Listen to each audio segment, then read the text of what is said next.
La Chine a inventé une batterie pouvant mettre fin à l'usage des voitures à essence. Et honnêtement, c'est pour ça que j'aime faire des vidéos sur la Chine. Parce que chaque jour, la Chine invente des technologies qui changent l'avenir de notre monde. Mais la technologie chinoise dépasse largement les nouvelles batteries. Dans la vidéo d'aujourd'hui, je vais vous présenter 4 grandes avancées réalisées par la Chine en 2025 qui porteront leurs fruits pendant des années. D'un pont record à des modèles d'intelligence artificielle mondiaux, jusqu'aux avancées en énergie nucléaire. Si vous voulez savoir où se trouvent les véritables frontières de l'innovation et comment la Chine mène la danse, c'est la vidéo qu'il vous faut regarder. Plongeons-nous dedans. J'ai couvert l'essor des véhicules électriques chinois depuis des années maintenant. Bien que les véhicules électriques gagnent en popularité mondiale, leur principal problème reste l'autonomie limitée des batteries et la nécessité de recharger souvent. Grâce aux récents progrès de la Chine dans la technologie des batteries, les voitures électriques peuvent maintenant dépasser 1000 km d'autonomie par charge. Cette nouvelle batterie permettrait d'aller-retour entre Los Angeles et San Francisco sans changer de batterie. Les scientifiques chinois ont créé une batterie auto-réparatrice. Cela va totalement transformer l'avenir des véhicules électriques. Lorsque la batterie fonctionne longtemps, de petites fissures apparaissent entre ses composants. Un peu comme les routes qui se fissurent après le passage de trop nombreuses voitures. Ces fissures rendent la batterie moins efficace et raccourcissent sa durée de vie. Des scientifiques chinois ont créé une colle à base d'iode qui se dirige seule vers les zones endommagées pendant le fonctionnement de la batterie.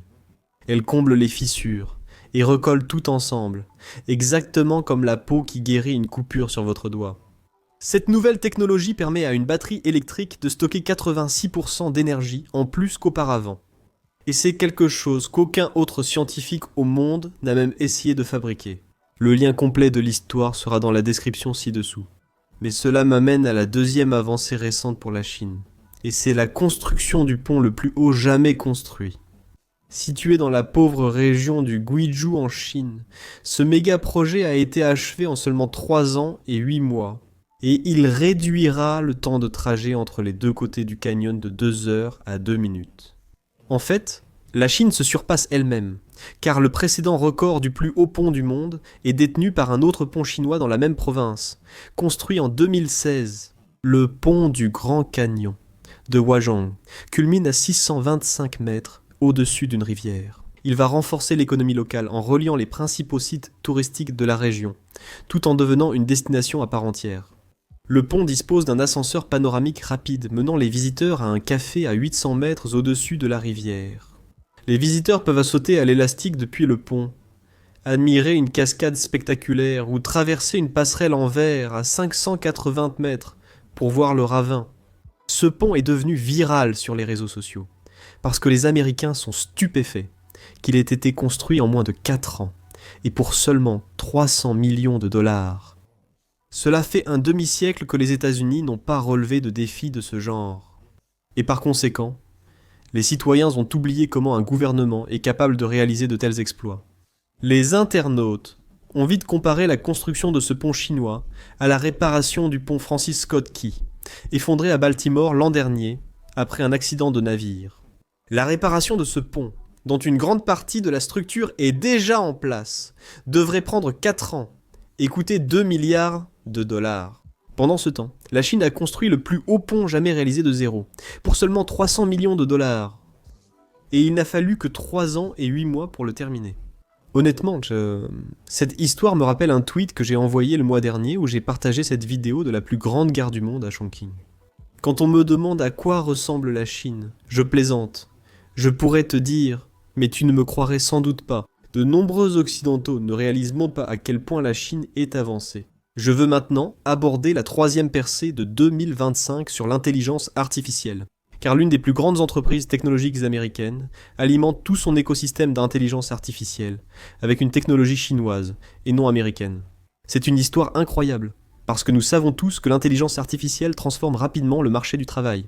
Près de la moitié des travailleurs mondiaux redoutent de perdre leur emploi à cause de l'intelligence artificielle et de la technologie. Parlons maintenant de l'intelligence artificielle chinoise et de la manière dont Airbnb, l'une des plus grandes entreprises technologiques américaines, l'utilise pour alimenter tout son écosystème d'intelligence artificielle.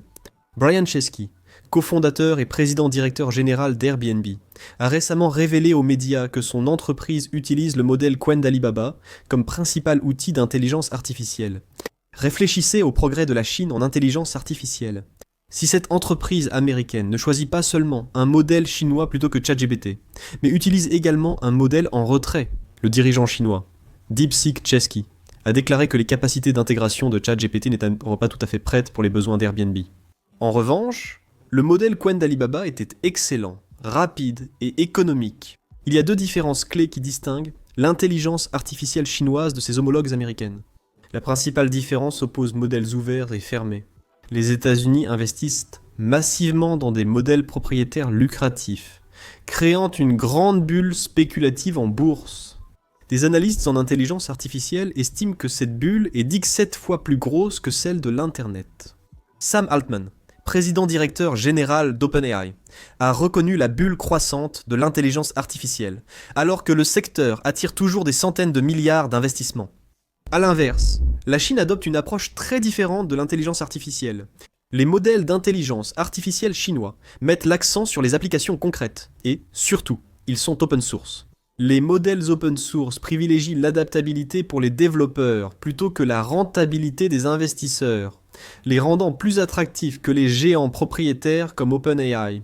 À ce jour, Alibaba à lui seul a publié plus de 300 modèles d'intelligence artificielle open source, soutenant plus de 170 000 modèles dérivés, ce qui en fait le plus grand écosystème d'intelligence artificielle open source au monde.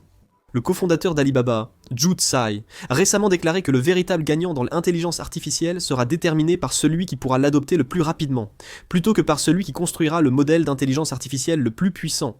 Selon lui, la Chine privilégie une intelligence artificielle open source rentable, favorisant une adoption plus rapide, contrairement aux États-Unis qui investissent massivement dans des modèles géants avec des milliards de paramètres.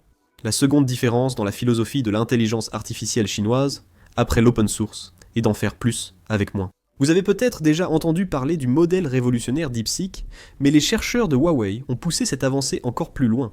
DeepSeek a utilisé environ 2000 puces spécialisées, alors que les modèles occidentaux en nécessitaient 16 000 ou plus. Encore plus étonnant, il n'a utilisé que 6 millions de dollars en puissance de calcul, soit un dixième des dépenses de Meta pour son intelligence artificielle. Les ingénieurs chinois ont poussé cette philosophie, qui consiste à surpasser les modèles occidentaux avec une fraction des puces et du financement, à un niveau supérieur. Alors que les États-Unis semblaient avoir des années d'avance dans l'intelligence artificielle, les entreprises chinoises manquent simplement du matériel pour rivaliser avec les occidentales. Cependant, les scientifiques chinois ont surmonté cet obstacle en faisant plus avec moins. Huawei a formé des grappes d'intelligence artificielle avec des puces moins avancées capables de communiquer pour rivaliser avec les performances occidentales. Cela a poussé le leader du secteur et président-directeur général de NVIDIA, Jensen Huang, à dire l'impensable. La Chine a d'excellents entrepreneurs issus des meilleures écoles sciences, technologies, ingénierie et mathématiques mondiales. Du monde. Nous faisons face à un adversaire redoutable, innovant, avide, rapide et peu encadré. D'accord, les gens ne s'en rendent pas compte. Ils sont très peu réglementés. On me disait qu'ils ne pourraient jamais fabriquer de puces d'intelligence artificielle, ça me paraissait fou. Deuxièmement, que la Chine ne peut pas fabriquer. S'il y a bien une chose qu'ils savent faire, c'est fabriquer. Et troisièmement, ils ont des années de retard sur nous. Est-ce 2 ans, 3 ans? Allez, ils sont à des nanosecondes derrière nous. Des nanosecondes. Oui, ils sont à des nanosecondes derrière nous. Donc, nous devons aller les concurrencer. Vous avez entendu ? Personne ne connaît mieux l'industrie que Huang, qui pense que l'écart technologique se mesure en nanosecondes, pas en années. Regrouper de nombreuses puces et alimenter des modèles d'intelligence artificielle toujours plus puissants exigera énormément d'énergie. Cela s'inscrit parfaitement dans la 4e et dernière technologie venue de Chine, les avancées majeures de l'énergie nucléaire chinoise. Regardez ce graphique sur la demande énergétique prévue pour les centres de données d'intelligence artificielle, puis comparez-le aux prévisions pour 2025. La demande actuelle cause déjà des ravages sur le réseau électrique des États-Unis, et comme vous pouvez le voir, cette demande ne fera qu'exploser au cours de la prochaine décennie. Le réseau américain n'est pas prêt à fournir l'électricité nécessaire à ces vastes centres de données d'intelligence artificielle. La production d'électricité nationale a stagné plus de 20 ans. La Chine, en revanche, a vu sa croissance énergétique presque continue chaque année pour répondre aux besoins du monde moderne. En 2024, La Chine a généré plus d'électricité que les États-Unis, l'Union européenne et l'Inde ensemble. Ils y sont parvenus en adoptant et en améliorant massivement l'énergie nucléaire, une technologie éprouvée longtemps négligée par l'Occident. Voici un graphique comparant les réacteurs nucléaires aux États-Unis et en Chine. La construction de nouveaux réacteurs en Chine connaît un essor, visible dans le coin inférieur droit, et le coût par watt pour leur exploitation reste constamment le plus bas du graphique. À comparer avec les États-Unis, où de nombreux réacteurs sont obsolètes, et les coûts d'exploitation souvent 2 fois plus élevés qu'en Chine. La Chine investit massivement dans les réacteurs classiques, et reste à la pointe des avancées nucléaires. Cette année, la Chine a mis en service le premier réacteur au thorium mondial. Ils battent également des records dans le développement de la fusion nucléaire, avec des scientifiques qui atteignent des températures de plasma 6 fois plus chaudes que celles du Soleil. Pour répondre à la demande énergétique future, les États-Unis devraient lancer un grand projet national utilisant diverses sources d'énergie. Mais jusqu'à présent, les politiciens des deux partis se sont montrés totalement incapables de relever ce défi. Ainsi, les grandes entreprises technologiques érigent d'immenses centres de données dans de petites villes américaines, contrôlant entièrement les réseaux locaux. De plus, ces entreprises ont répercuté la hausse des coûts de l'énergie sur les habitants. Dans ces villes, les factures d'électricité ont bondi de 267% en 5 ans. Le développement des infrastructures énergétiques et leurs bénéficiaires montrent clairement la différence entre ces deux gouvernements. La Chine se prépare à ce moment depuis des décennies, restant concentrée sur le développement énergétique. Pendant ce temps, le gouvernement américain est resté stagnant, se concentrant davantage sur des objectifs à court terme et des conflits à l'étranger, plutôt que d'investir dans ses propres infrastructures. Il est clair, au vu de ces avancées technologiques, que la Chine ne fait pas que rattraper l'Occident. Elle le dépasse à toute vitesse. Entre batteries à semi-conducteurs, infrastructures surpassant l'Occident et avancées nucléaires, la Chine prouve qu'elle n'attend pas la permission pour diriger le XXIe siècle. Ces 4 histoires sur les véhicules électriques, batteries, infrastructures, intelligence artificielle et énergie nucléaire illustrent les récentes percées de la Chine, qui remettent en question les récits occidentaux et changent le monde en temps réel. Honnêtement, j'aurais pu citer de nombreux autres exemples d'avancées technologiques chinoises cette année,